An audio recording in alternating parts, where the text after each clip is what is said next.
À l'appel des organisations syndicales, ce jeudi, ils se sont rendus à l'aéroport de Mérignac pour soutenir les salariés d'Air France. Nous avons rencontré des salariés de la société d'Air France qui ont apporté leur témoignage de leurs conditions de travail. Pour leur sécurité, vu le climat actuel, vous ne verrez pas leur visage.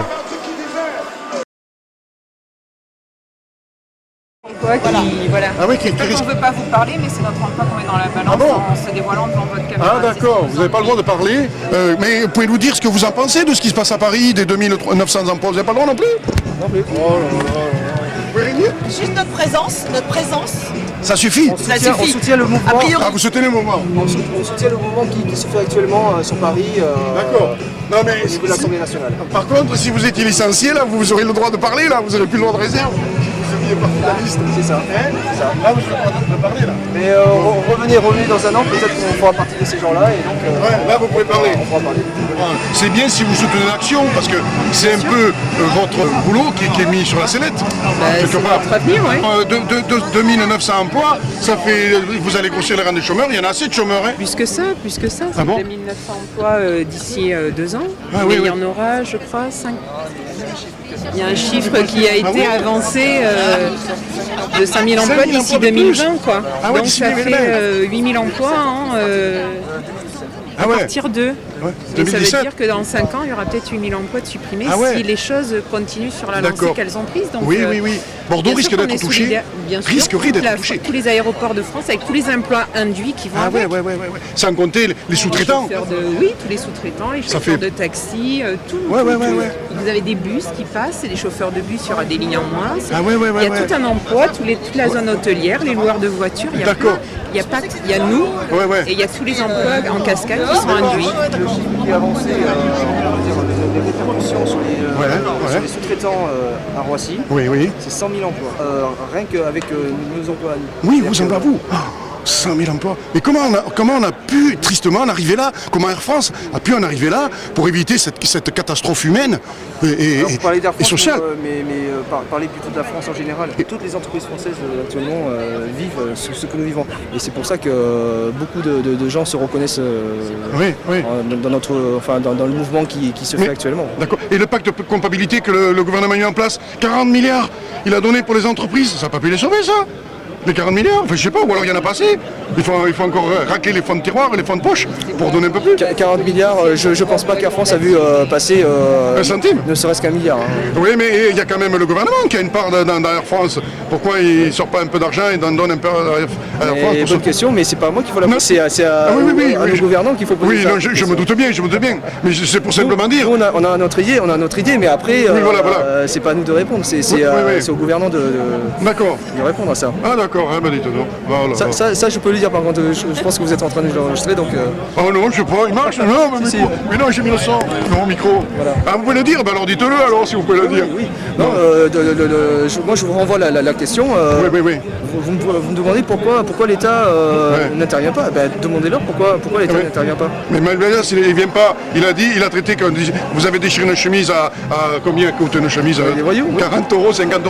Et il a dit c'était des voyous. Mais alors après, je suis pas pour la violence, bien entendu, mais quand on je cautionne pas. Bien entendu, mais personne cautionne. Mais quand on met les gens dans une telle situation, on peut s'attendre qu'à ça. Qu'est-ce que vous voulez? Si les gens ils vont se retrouver à Pôle emploi avec un salaire qui va être pendant un an, je sais pas combien, après ça va diminuer. Puis il faut retrouver notre employeur.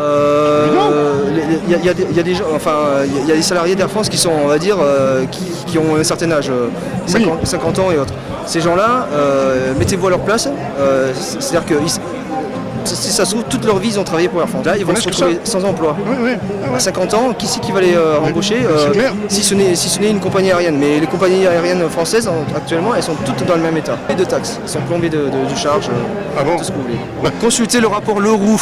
Voilà, consultez le rapport Leroux, ils vous font dire. Le rapport Leroux, en fait, le député Leroux a fait un travail extraordinaire à ce niveau-là, très objectif, et qui serait, on va dire, une des grosses solutions pour sauver les compagnies aériennes françaises. Et pourquoi ils ne l'appliquent pas, puisqu'elle serait bonne? Demandez-leur. Alors, c'est là que le bas blesse. Le rapport qui a été voté n'est pas mis en application. Il n'est pas mis en application. Pourtant, il détient énormément de solutions pour rendre les compagnies françaises beaucoup plus compétitives. Ah ouais. Air France est compétitive malgré tout ce qu'on peut dire.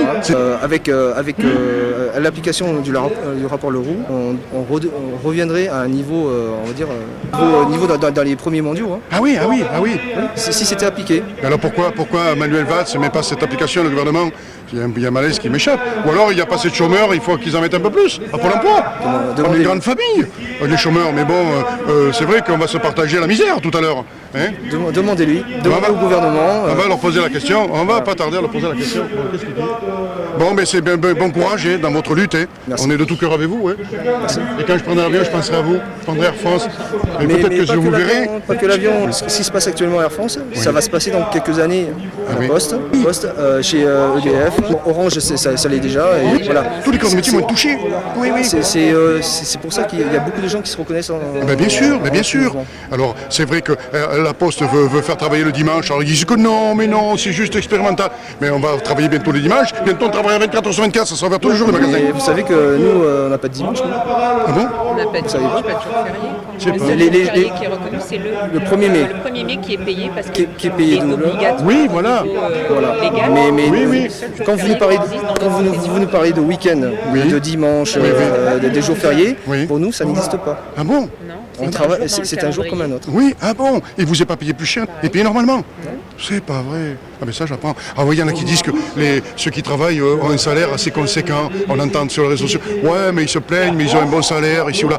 Mais en fait, ça fait rien. Il faut quand même se taper les week-ends. 80% de la population pense que parce que nous travaillons à Air France, nous ne payons pas l'avion. Oui. C'est une blague. C'est totalement faux. C'est pas vrai. C'est totalement faux. Et prenez un billet d'avion chez... on a beaucoup de collègues qui maintenant vont travailler. Quand ils vont au travail, d'ici ou ailleurs, prennent EasyJet. Pourquoi? Parce que ça leur coûte moins cher de prendre un billet d'avion EasyJet, comme vous pourriez en prendre un, que moi, personnel Air France, pourrais prendre un billet en tant qu'employé d'Air France. Et ils vous le font payer? Bien sûr.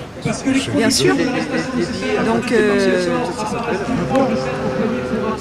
C'est pas gratuit. Non mais c'est bon à savoir pour nos concitoyens parce que ça permet que les gens se font une autre opinion de la situation d'Air France. Les gens découvrent un petit peu maintenant la réalité de notre vie. Oui. Et autant il y a 10-15 ans, tout le monde disait, tout le monde nous enviait, mais c'est un métier qui fait rêver ce que vous faites. Oui. Et aujourd'hui, les gens ils disent plus ça, les gens ils disent, je sais pas comment tu fais, moi je pourrais pas. Oui, c'est un métier qui fait plus rêver. Plus du tout. Bon, merci. Plus du tout, parce qu'il n'y a pas de dimanche, parce qu'il n'y a pas de jour férié, parce que on est, et parce qu'on n'a pas les salaires que les gens pensent, quoi. On dort parce qu'on se repose. Parce qu'il faut travailler, quoi. La plage, vous n'avez pas dormir dans votre chambre. Oui. Mais c'est pas. Oui. Non, je me doute. Et puis vous allez dans des endroits où vous n'avez pas le temps, parce que des fois. Et il ne faut pas croire que l'avion et les hôtesses de l'air et les stewards, c'est que la plage. Quand on va dans tous les pays qui sont en guerre, le Tchad, N'Djamena, aller à Lagos au Nigeria, on est enfermé dans des hôtels escortés sous des escortes militaires. Tous les pays, quand il y a eu la guerre en Côte d'Ivoire, qui est allé récupérer les gens, c'est nous, je peux vous le dire. Moi j'étais avec les militaires partout. C'est nous qu'on envoie. On est des civils, on n'est pas des militaires. C'est sûr que les gens, la population ne le sait pas. Donc pour les gens, quand on peut travailler, on part 3 jours au soleil boire des cocktails. Non, c'est pas vrai. On va aussi récupérer des gens en zone de guerre et tout ça. Faut pas se tromper. On ramène des gens. Les gens, on parle beaucoup des gens. Ça fait partie de notre métier. Oui, ça fait partie. C'est aussi une partie de notre métier que les gens ne connaissent pas la réalité. Ils n'imaginent pas ça aussi. Mais c'est bien de le leur dire parce que ça nous remet à nous en question et de se dire qu'il y a des métiers, on croit que c'est la Bérésina et que c'est pas du tout le cas. Et c'est bien que les citoyens le sachent ça, parce qu'on ne le sait pas, on ne sait pas ce qui se passe dans notre... Oui, mon travail c'est justement mettre la vérité sur la table et de dire que les métiers que certains font, c'est pas de tout repos. Et ça permet aux citoyens de se dire ah ouais, je ne pensais pas qu'Air France c'était ça.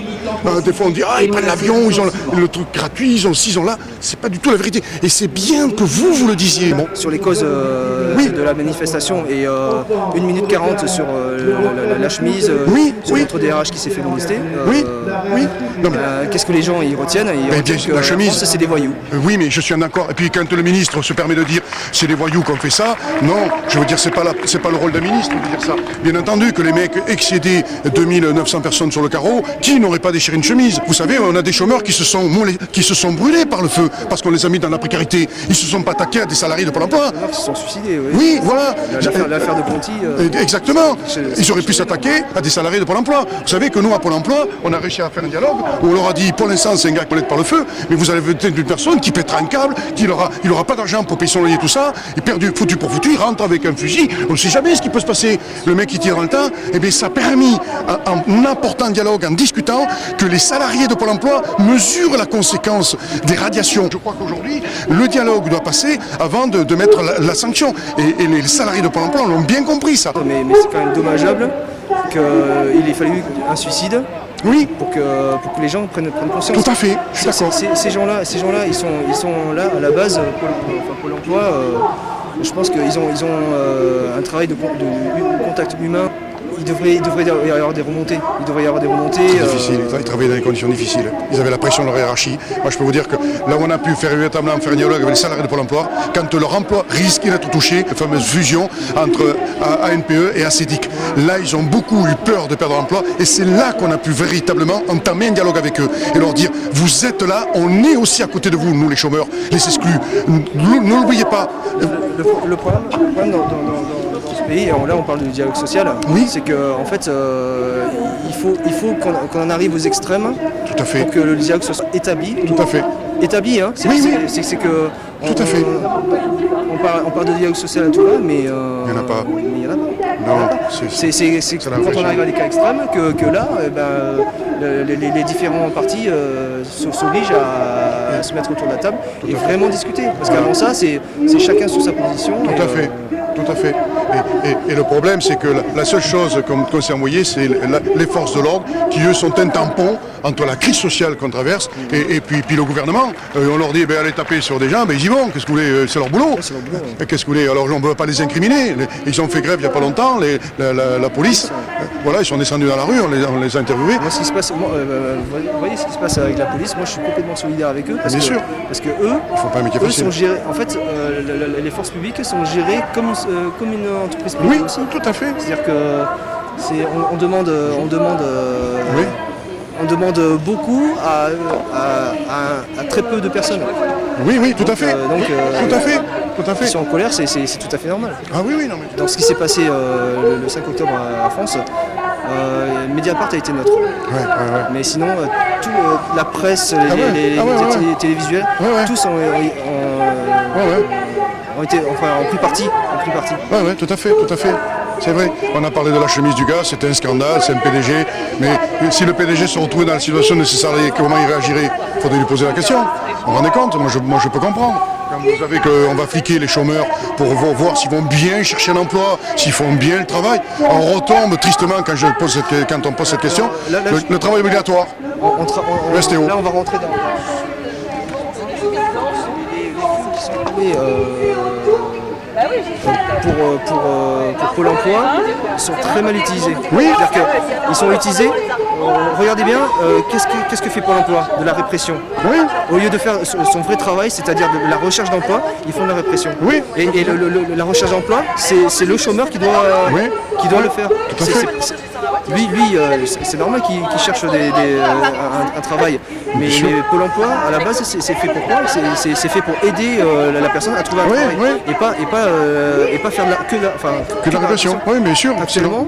Que de la répression. Ah oui, non, mais bien sûr, tout à fait. Donc c'est un dysfonctionnement de Pôle emploi. Oui, tout à fait. C'est une politique qui est à revoir à ce niveau-là. Tout à fait, vous avez raison. Non mais c'est bien qu'on explique, parce que je crois que nos internautes ont besoin d'avoir... Alors nous on essaie d'être neutre, et le plus que l'on essaie de faire, c'est de donner la parole à nos concitoyens, et on ne parle pas à leur place, parce qu'on ne connaît pas le sujet, on ne maîtrise pas le sujet, on leur dit expliquez-nous ce qui se passe, montrez. Et c'est dommage, vous auriez été à Paris, je pense qu'il y a beaucoup de délégués syndicaux qui vous auraient tout expliqué. Oui, je sais bien. Les détails, c'est pas évident. On est là parce que pour des raisons personnelles ou familiales, oui. on n'a pas pu monter à Paris, mais oui, je peux comprendre. Donc on sait bien, c'est pas facile. C'est bien. Mais écoutez, moi je dis courage. On est à côté et il faut que s'ils peuvent sauver ces 2900 emplois, il faut qu'ils le fassent. Ça va se faire. Il y aura de la place quand même, mais ça sera pas des. Déjà il parle plus de 2900 emplois. Beaucoup moins. Ah ben tant mieux. Mais comme quoi, il a fallu une chemise déchirée pour en arriver là. Voilà. C'est quand même incroyable. Ah non mais vous avez raison. Et ce que je reproche aux médias, tel qu'il soit, on peut se mettre dans le lot aussi. C'est pas toujours facile. C'est de faire le buzz, quoi. De faire le buzz. Et ce qui les intéresse, c'est de faire le buzz. Voilà. Et quand ils font le buzz, ils sont contents. Ça leur permet c'est pas notre tasse de thé. Notre tasse de thé, c'est d'ouvrir un dialogue social et d'essayer que justement on sauve des emplois. Il faut sauver des emplois. On ne peut pas continuer. D'un côté, on critique les chômeurs qui ne trouvent pas de boulot, et d'un autre côté, on remet encore des chômeurs supplémentaires. Ah ben attendez, il y en a passé, hop, on vous en remet. Et puis ces gens-là, alors c'est ces mêmes gens, tristement, qui sont à l'UNEDIC et qui vous mettent sur le carreau, qui vous mettent au chômage, et c'est ces mêmes gens qui sont à l'UNEDIC qui vous disent oui, mais c'est malheureux, vous ne faites pas l'effort de trouver un emploi. Mais j'en avais un emploi, ah, vous l'avez supprimé, ah, c'est nous qui vous l'a supprimé, ah merde, c'est dommage. Ah ben oui, mais maintenant il faut aller chercher un autre. Oui, mais il n'y en a pas. Ah ben débrouillez-vous, sinon vous supprimez votre argent. Oui, je plaisante. Non, mais c'est ça, le mot c'est débrouillez-vous. Voilà, démerdez-vous. C'est malheureux. Ah oui, ils vous disent démerdez-vous, on vous a retiré votre emploi, maintenant c'est quand même malheureux, vous êtes là, vous ne faites pas l'effort de trouver un emploi. Ah, quand même, mais oui, mais il n'y en a pas. C'est ces mêmes gens qui vont vous baisser vos prestations sociales et qui vont vous mettre dans une situation de précarité. C'est un truc de fou quand on voit ça. Moi je dis, je sais pas, mais le mode du travail est en train de changer, mais on ne le voit pas, mais il est en train de changer. Moi, à mon époque... Ah oui, il est en train de changer, véritablement. On voyage un petit peu, ah ben oui. On le voit. Ah ben, je me doute. Mais c'est bien, au moins, nos concitoyens, ils savent comment vous travaillez, et au moins ça, c'est une bonne chose. Moi, ce que j'espère, c'est que les internautes qui se sont fait une idée sur nous, Nanty, Air France, gratteront un petit peu. Oui, bien sûr. Pour savoir nos vraies conditions, de travail, tout à fait. Nos vraies conditions de vie. Tout à fait. Pour casser un petit peu cette image justement de Nanty et qui prennent un peu de recul par rapport à tout ça. Parce que c'est dommage. Moi j'ai vu des commentaires sur internet, ça m'a fait bondir quoi. Les idées reçues. Ah ben ça c'est le problème d'internet. Après vous avez des gens toujours qui critiqueront. Vous n'aurez jamais. En partant d'une idée reçue, ils se font tout un film et au final tout à fait. Quand les gens s'imaginent qu'on ne paye pas les billets d'avion, qu'on est payé des milliers et des cents, forcément ils se disent que voilà, c'est les capricieux qui viennent encore. C'est comme ce qu'était à l'EDF, c'est pareil. Enfin, toutes ces administrations, il y avait à une certaine époque, il y avait des privilèges qu'il n'y a plus, que les patrons ont supprimés. Vous avez qu'à voir Gattaz qui se permet de dire sur les congés, il va revenir dessus, il va revenir un certain ancien ministre qui est dans notre belle ville de Bordeaux veut remettre à 65 ans la retraite, il veut qu'est-ce qu'il veut faire? Il veut nous faire travailler 39 heures voire 40 heures. Bon, c'est vrai. Alors il peut nous montrer l'exemple. Cette personne-là, bon, il se reconnaîtra. Il a 70 ans, lui il travaille encore. Alors c'est sûr que si lui travaille encore 70 ans, ça veut dire que nous on peut travailler encore jusqu'à 70 ans. C'est ce qui se dit. Alors, est-ce qu'il aurait fait 70 ans dans les métiers du bâtiment? Ah ben là je pense pas. Non, vous lui en demandez trop là. Non. J'adore ce monsieur. Hein. Oui, moi aussi. Moi j'aime. Il faut pas. Tout à fait. Il faut pas tout généraliser. Non, bien sûr. Mettre tout le monde dans le même sac. Ouais, non mais je comprends. Mais c'est vrai que moi je vous dis en 2017, les gens ne savent plus pour qui ils vont voter. Ils savent plus pour qui. Ils sont perdus. Moi je sais pour qui je ne vais plus voter. Ah oui, non mais ça c'est sûr. Et pour qui je ne vais pas voter non plus. Oui, non c'est clair. Ni le PS, ni les Républicains. Voilà. Vous avez raison. Je crois que je vais vous suivre aussi. Mais alors, s'il ne nous reste plus les Républicains ni le PS, qu'est-ce qui nous reste? On ne sait plus ce qu'il nous reste, c'est la panique. Il nous en reste quelques-uns, mais après c'est les choix perso. Oui, voilà, vous avez raison. Bon, mais c'est gentil, vous avez été très sympa. Moi, je trouve que c'est sympa ce que vous avez dit. Au moins, les internautes savent ce qui se passe. On ne vous a pas vu, mais on a entendu. C'est ce qu'il fallait faire. Il faut protéger. Quand il s'agit de protéger, on protège. On est là pour ça. Et merci beaucoup. On va essayer d'interviewer quelqu'un qui va nous dire un petit peu de la CGT et qu'est-ce qui se passe et pourquoi ils sont là. Mais c'est bien qu'on vous a soutenu et on continuera à le faire. Il faut continuer à le faire. C'est sympa. Merci à vous.